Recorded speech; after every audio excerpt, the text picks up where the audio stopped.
My husband of 7 years is really upset that I refused to quit my job to become a stay-at-home wife, but with how I was raised, I can't bring myself to trust any man that much. I, 30 female, love my husband, 30 male, and he's an amazing man, but we have flaws like everyone else. We both aged out of foster care and met at a youth fulfillment program, basically a work camp that helps kids with no families learn the fundamentals for living, finances, certificates, as needed. We were both 18 and stayed in contact after the program ended. He made it clear he liked me, but I was truly petrified of men at that point in my life due to past experiences and rejected him a bit harshly. I reached out to apologize and we became friends. Then a year or two later I saw he posted on Snapchat and he was in my area. I asked if he would want to go on a date so I could practice being comfortable around guys and he agreed. He never made a move, never touched me, never made weird eye contact. If I said no he didn't ask a second time, not even as a suggestion. We went on these platonic dates for months with nothing happening, and one day I asked for a hug and then asked for a kiss and he asked me to be his girlfriend. We got married a year after and our 7-year anniversary is around the corner. We agreed we would not even think about having kids until we were older since both of us were the product of young parents. We've really just only focused on getting by and using as little money as possible and saving up every dime to buy a house. Thankfully, we got our house a few months ago and we were both able to quit our second jobs and for the first time only work regular 9-to-5s. Yay! I've discovered I really like gardening and baking and I love having a real home. We have been discussing adding to our family by having a baby and I feel very ready to be a mom. Scared still, yes, but ready. But my husband brought up how sad I would be if I had to quit since I've worked so hard.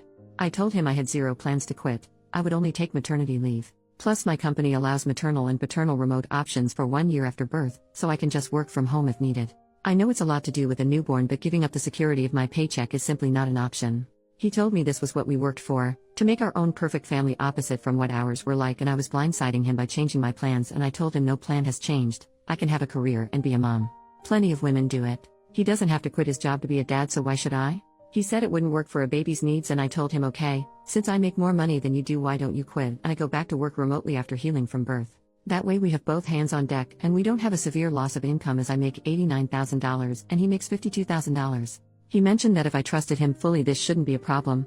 I told him I trust him but I don't trust our current economy, but I left out that I really do genuinely think quitting my job with no savings, wiped out by getting the house, and relying on a man is absolutely stupid. He had plans made previously with his parents and had to leave so we said we would pick the conversation back up when he gets home but he's very upset. Madder than I have ever seen him and I don't understand why he just assumed I would quit. Not only do I not understand it, but it makes me trust him a lot less than I did yesterday. I have a bad habit of running for the hills when problems come up and not gonna lie, this is making me really nervous. Thank you for reading all of this if you have. I'm open ears to what could be going through his mind or why he is thinking like this, really just doesn't seem logical to me. He's been watching all of these videos of stay-at-home wives and girlfriends and do feel like this is influencing him a lot, but that's not realistic for us right now. Relevant comments. Commenter, I think his childhood and upbringing trauma is playing into this a lot. This doesn't sound like a situation where he wants to control you like in some posts but more like a situation where he has idealized what a perfect family might look like and so he wants to give his children that. You two need to go to couples counseling for a while. Figure it out with a therapist to help intercede and help him understand. Financial security is important. Hold off getting pregnant until you guys have been in couples therapy for 6 months or so and have begun working towards some common ground. As for him going off to meet his parents, is it possible having them back in your lives is contributing to this need for a picture-perfect family? Just curious. OP, thank you for this comment. I've been thinking on it for most of the day now. The parents he went to see are foster parents, but there was some legal issues going on and they had to release guardianship. He lived with them from age 10 to 15 until ending up back at a group home and aging out but they always stayed in contact and he considers them as parents. But they never lost contact so I'm not sure if that would be it, but he didn't start seeing them in person again until 2 or 3 years ago. I've never thought he was controlling, but we have talked in the past about this type of thing and I have always told him I would never want to be a stay-at-home mom. Maybe, at most, until they're in elementary if he was making a lot more money but we're not at the income level or networking level where I can get away with having 5-year gaps in my employment. Neither of us has attempted therapy again, and most of our experiences were less than pleasant with DHR and child services counselors. I'll see if he's open to the idea. Update almost 4 months later, it's been a few days since he came home and told me he met a girl at work and she's a better woman than me, and that she has a son already and will be a stay-at-home wife or girlfriend or whatever the heck. He gets his happy ending I guess.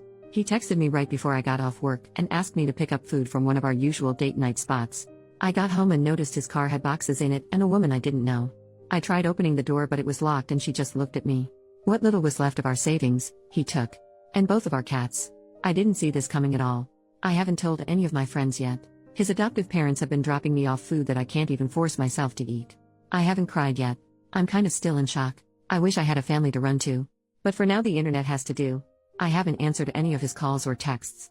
He keeps trying to check in, ask if I'm okay. How the heck would I be okay? I never thought he would cheat. I asked him to promise if there was ever someone else he would just tell me as soon as he knew, but they've been together at least 6 months. So while he was calling me selfish for not wanting to put in my 2 weeks and be a stay-at-home wife, he was dating her the entire time. Planning a future with her the entire time, so my intuition was right. I would have been so screwed if I went along with it. I feel stupid. I should have taken everyone's advice more literally. When I asked him to go to therapy he wouldn't. His parents think he's having some type of mental break. I should have stayed afraid of him and avoided him. I should have chosen a better outcome for myself. I just feel like the same girl that no one wants to love anymore all over again. I know what he did isn't my fault. I know I could never stop him, and really, do I want a man who doesn't want me? Never. But that just doesn't stop it from hurting. Second update 10 days later. Really want to say thank you from the bottom of my heart to all of the people who reached out to me with well wishes. Especially other spouses who experienced similar. It helped so much more than you could ever know. There has been a few things that have happened, and honestly I'm exhausted in every way possible, so the input from folks has really been useful in organizing my thoughts and keeping an open mind. I couldn't help it, but for days I compared us and wondered what the heck he could have been thinking, until I realized she's a carbon copy of his biological mother, or at least the stories he heard about her since she died when he was 5. I hate that I feel bad for him still, even after what he's done, but we offered him support for his thoughts, we urged him to go to therapy, I even offered to pay for it myself, and he was too prideful. I lost both of my parents too, at an older age with even more core memories with them, so it wasn't a boat he was in alone. But he chose to act like it was and wallow in self-pity. He called me on our 7-year wedding anniversary, minutes after midnight, whispering apologies and saying he feels so guilty. I asked for what, and he just said, well, you know what we're going through. I told him, no, it's what you're doing. We are going through nothing. I was abandoned by my husband, exposed to God knows what while you were screwing her and coming back home to me. We were still making love like every single day, so I made sure he knew just how disgusting I thought he was. Then he got pissed and told me he only started cheating because I couldn't follow his lead. Sir, look where you led yourself. Our entire marriage I pushed him career-wise. Hell, the job he has right now I applied to on his behalf. Meanwhile I'm pretty sure he doesn't, or didn't even know what my full job title is. I pushed him to reach out to the adoptive parents when he started getting family obsessed, but neither of us were ready for a kid. He went on about how I broke my promise first when I decided I didn't want to be a real mom by not quitting. That I was turning his adoptive parents against him because they are refusing to meet his new girlfriend. He blamed me again and then had the nerve to say that this could all be put on pause if I can learn how to make decisions that benefit a family and not myself. I asked point blank if he was insinuating that we could get back together if I quit my job. He told me, yes, I will always love you, but you make things more difficult than needed. I hung up and blocked him on everything.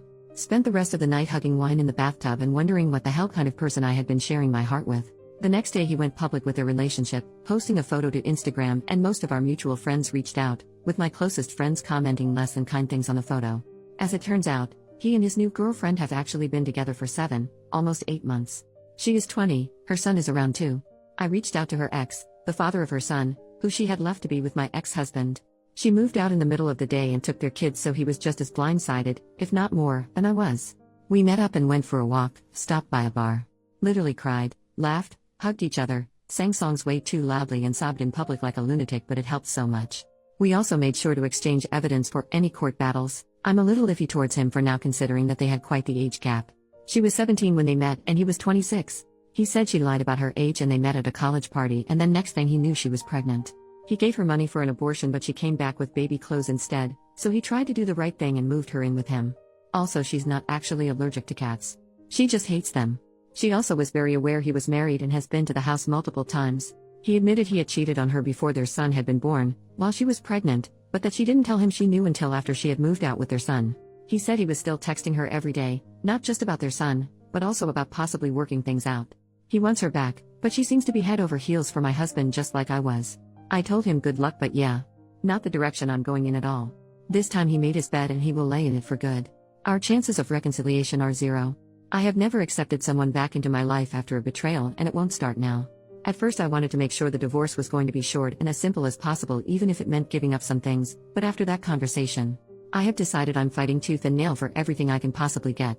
I live in a no-fault divorce state, but my state does have special laws for adultery, can still sue for it here, and the divorce attorney I've consulted said it looks pretty good that I won't have to pay him alimony. He also told me to look into every single banking transaction in my accounts, as he did not think they got an apartment on his income without some extra cushion, aka my money, and he was right. Last year my ex-husband told me he got really into stock trading and if he could invest some of my money as well. Guess who was never doing any stock trading, and the screenshots he showed me were all fake or pulled from somewhere else, and he had been sending that money to his girlfriend or saving it for their new place. I've been pretty enraged since finding that out. He asked his adoptive parents to ask me to allow him visitation rights to see the cats, after he had to give them back once he realized his new girlfriend is allergic to them. I relayed that he needs to first run me my freaking money, and then take it up with the judge. I didn't think visitation was a real thing for pets, but according to my lawyer it very much is. I officially filed for divorce yesterday, and he emailed me quite the colorful email about how selfish and bitter I am for not putting my pride aside and being so fast to file for divorce, and refusing to let him stop by the house to see the cats that now he's accusing me of cheating. I read somewhere that you never really know someone until you're divorcing them, and I can truly confirm that is true. I felt like you guys deserved some sort of update considering how much support I was given. I can't share more details for now, but really thank you all again. OP makes another post a few months later. Went on my third date after filing for divorce from my husband. I was stupid and got married at 23. We met in a foster youth program. Long story short, I didn't want to be a stay-at-home mom since I was the breadwinner. He found someone younger and dumber who would. I had to pick up another job to make sure I'd be able to afford the house on my own, but when my regional lead for my main job heard about it, they gave me a promotion that actually cut down my work time and gives me more money. I still kept the second job. It keeps my mind busy. Most of my work days were spent in collars and heels, but the side job is an overpriced membership-only gym that I definitely can't afford without my employee discount lol. I've had a few guys approach me since I filed the divorce paperwork, but I just wasn't feeling up to it. And even though I stopped wearing my ring the day he moved out, I still felt guilty. Like I was betraying him. He was the only man I've ever been with, so spending a decade learning everything about one person, and now having to switch gears is really damn hard. But one of the guys I see often at the gym asked if I'd be his date to a seminar he's sponsoring. I said no at first, and he accepted the no very gracefully. I saw him a few days later, sparked up some conversation, and asked if maybe we could try a lunch date, just us first. I was fully prepared for him to tell me nope, you're too late, but he instead canceled the plans he had already made. We met up a few hours later, and honestly my face hurt from laughing and smiling so much. He's a pretty charming man and has a lot of random knowledge about safari animals that gives me the same comfort that watching animal documentaries does. He asked me out for a dinner date the next day, and when he let me know he was in my neighborhood earlier that day, I asked if he wanted to stop by and grab a breakfast sandwich before I left for work. I have a 9-year-old cat who hates like 99% of people, but she loved him and even let him touch her belly. He dropped me off lunch at work and we met up for dinner, and ever since we've been texting almost nonstop. I've never felt this comfortable with someone so quickly in my life. It's scary, but I've already told him that we're separated. I haven't told him the nitty-gritty details, just that it didn't work out and we outgrew each other. But the seminar was this past weekend and I went as his date. It was a great night. I tried champagne for the first time, had the best conversations with some of his associates, and did a little professional networking too. The tomboy teenage girl I used to be would never believe this crap lol, but more than anything I'm grateful for the support of my friends, who got me through the tough nights so I could make it to the good ones. Only up from here, I guess?